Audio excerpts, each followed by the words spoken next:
ప్రస్తుతం నందమూరి నటసింహ నందమూరి బాలకృష్ణ హీరోగా తన కెరీర్లోనే 109 చిత్రాన్ని దర్శకుడు కొల్లి బాబీ తెరకెక్కిస్తున్న సంగతి తెలిసిందే. మరి ఈ చిత్రంపై భారీ అంచనాలు ఇప్పుడు నెలకొని ఉన్నాయి.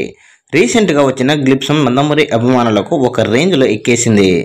దీనితో తదుపరి అప్డేట్స్ కోసం వారు చూస్తుండగా ఈ సినిమాపై ఒక గాసిప్స్ ఇప్పుడు వైరల్గా మారింది. ఈ చిత్రానికి వీరమాస్ టైటిల్ లాక్ అయ్యింది అంటూ ఒక పుకారు షికారు చేస్తుంది.